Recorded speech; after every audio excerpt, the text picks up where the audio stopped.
ഇന്ന് പെസഹ അപ്പത്തിൻ്റെ റെസിപ്പിയാണ് കേട്ടോ. പലയിടത്തും പല രീതിയിലാണ് ഈ പെസഹ അപ്പം തയ്യാറാക്കുന്നത്. ചുട്ടെടുത്ത പെസഹ അപ്പമാണ് ഇന്ന് നമ്മൾ കാണിക്കാനായിട്ട് പോകുന്നത്. അപ്പോൾ അതിനായിട്ട് പച്ചരി ഒരു 3 മണിക്കൂർ നേരമെങ്കിലും വെള്ളത്തിലിട്ട് നന്നായിട്ടൊന്ന് കുതിർത്തിയെടുക്കണം. വെള്ളം നന്നായിട്ട് വാർത്ത് കളഞ്ഞ ശേഷം നമുക്കിത് പൊടിച്ചെടുക്കാനുള്ളതാണ്. 3/4 കപ്പാണ് കേട്ടോ ഞാൻ പച്ചരി എടുത്തിരിക്കുന്നത്. നന്നായിട്ട് തന്നെ പൊടിച്ചെടുക്കണം, ഒത്തിരി തരികളൊന്നുമില്ലാതെ. അപ്പോൾ പൊടിച്ചെടുത്തത് നമ്മൾ ഈ ഒരു പാത്രത്തിലേക്ക് മാറ്റുന്നുണ്ട്. അടുത്തത് നമുക്ക് വേണ്ടത് ഉഴുന്നാണ്. ഉഴുന്ന് ഞാനിവിടെ 3/4 ഗ്ലാസ് തന്നെയാണ് കേട്ടോ എടുത്തിരിക്കുന്നത്. നന്നായിട്ട് തന്നെ ഇത് വറുത്തെടുക്കണം. അപ്പോൾ വറക്കുമ്പോൾ ലോ ടു മീഡിയം ഫ്ലെയിമിൽ തന്നെ വെച്ചിത് വറക്കണം കേട്ടോ. എങ്കിൽ മാത്രമാണ് നമ്മുടെ ഉഴുന്ന് എല്ലായിടത്തും ഒരുപോലെ നമുക്ക് വറുത്ത് ഒരുപോലെ കളറൊക്കെ മാറി കിട്ടുള്ളൂ. ഇതുപോലെ വറുത്തെടുക്കണം. ഇത് നന്നായിട്ട് കഴുകിയെടുക്കാം. കഴുകിയെടുത്ത് വെള്ളത്തിലിട്ടൊന്ന് കുതിർത്തിയെടുത്തിട്ട് ഇത് അരച്ചെടുക്കാം. 3/4 കപ്പ് ഉഴുന്നിന് ഏതാണ്ട് 1 കപ്പോളം വെള്ളം ഒഴിച്ചു കൊടുത്തിട്ട് അരച്ചെടുക്കാം കേട്ടോ. ഒട്ടും തന്നെ തരിയില്ലാതെ ഇതുപോലെ തന്നെ അരച്ചെടുക്കണേ. അപ്പോൾ ഇതുകൂടെ നമ്മുടെ അരി പൊടിച്ചു വെച്ചതിലേക്ക് നമുക്ക് ചേർക്കാം. ഇനി നമുക്ക് കുറച്ച് ഉള്ളി വറുത്തെടുക്കണം. അപ്പോൾ ഇപ്പോൾ പറഞ്ഞ ഒരളവിന് ഒരു 25ഓളം കുഞ്ഞുള്ളി എടുത്തിട്ടുണ്ട് കേട്ടോ ഞാൻ. ഇതുപോലെ വട്ടത്തിൽ അരിഞ്ഞു കൊടുത്തത് നല്ല ബ്രൗൺ കളറാവുന്നത് വരെ വറുത്ത് കോരി മാറ്റാം. ഇത് തേങ്ങാക്കൊത്ത് ഒരു പിടി എടുത്തിട്ടുണ്ട് കേട്ടോ. കുറച്ച് ചെറുതായിട്ട് അരിഞ്ഞത് ആ എണ്ണയിലേക്ക് തന്നെ ഇട്ട് കൊടുത്ത് അതും വറുത്ത് കോരാം. ഒരു 2-3 തണ്ട് കറിവേപ്പില കൂടെ വറുത്ത് കോരി മാറ്റി വയ്ക്കാം കേട്ടോ.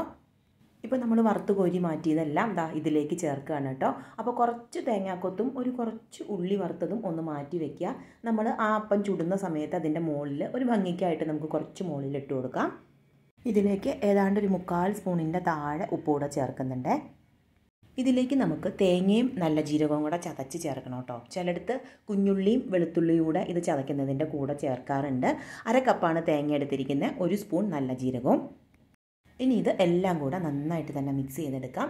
വെള്ളം കുറേശ്ശെ ഒഴിച്ചു കൊടുക്കുക. ഒട്ടും വെള്ളം കൂടി പോവാതിരിക്കാനായിട്ട് ശ്രദ്ധിക്കണം. നമുക്ക് നല്ല കട്ടിയിൽ തന്നെ വേണം ഈ മാവിരിക്കാൻ. ഈ ഒരു കട്ടിയിൽ വേണം മാവിരിക്കാൻ. ഇനി ഇത് നമ്മൾ പാനിൽ ഒഴിച്ചു കൊടുത്ത് ചുട്ടെടുക്കുകയാണ്. അപ്പോൾ പാനിലേക്ക് കുറച്ച് വെളിച്ചെണ്ണ തടവി കൊടുക്കുന്നുണ്ട് കേട്ടോ. ഇനി അതിലേക്ക് കൈകൊണ്ട് തന്നെ ഇതുപോലെ കുറേശ്ശെ ഒഴിച്ച് വെച്ച് കൊടുത്തിട്ട് നമുക്ക് പരത്തിയെടുക്കാം. കുറച്ച് കട്ടിയിൽ തന്നെ പരത്തിയെടുക്കണം കേട്ടോ, ഇല്ലെങ്കിൽ നമ്മളിത് തിരിച്ചിടുന്ന സമയത്ത് പൊട്ടിപ്പോവും. ഇനി ഇതിൻ്റെ മുകളിലേക്ക് നമ്മൾ മാറ്റി വെച്ചിരിക്കുന്ന ആ കുറച്ച് ഉള്ളിയും തേങ്ങ വറുത്തതൊക്കെ കൂടെ കുറച്ച് ചേർത്ത് കൊടുക്കാം. ഇനി ഇത് ചുടുന്ന സമയത്ത് നമ്മൾ പെസഹയ്ക്ക് ഇത് ചുടുമ്പോൾ നമ്മൾ കുരുത്തോല, വെഞ്ചിരിച്ച കുരുത്തോല കൂടെ ഇതിൻ്റെ മുകളിൽ വെക്കാറുണ്ട്. ഇനി ഇത് ലോ ഫ്ലെയിമിൽ തന്നെ വെച്ച് ചുട്ടെടുക്കണം. ഇതൊന്ന് വെന്ത് തുടങ്ങുന്ന സമയത്ത് നമുക്ക് മുകളിൽ കുറച്ച് എണ്ണ കൂടെ ഒഴിച്ചു കൊടുക്കാം. ഏകദേശം ഒരു 15 മിനിറ്റോളം എടുക്കും നമ്മുടെ ഒരു സൈഡ് വെന്ത് കിട്ടാൻ. നമ്മൾ അത്യാവശ്യം കട്ടിയിലല്ലേ ഇത് പരത്തിയെടുക്കുന്നത്. നമ്മളത് മറിച്ചിട്ട ശേഷവും സൈഡിൽ കൂടെ കുറച്ച് എണ്ണയൊന്ന് ഒഴിച്ചു കൊടുക്കണേ. ഇനി ഏകദേശം ഒരു 10-15 മിനിറ്റോളം തന്നെ എടുക്കും. ഇപ്പോൾ നമ്മുടെ അപ്പം 2 സൈഡും വെന്തിട്ടുണ്ട്.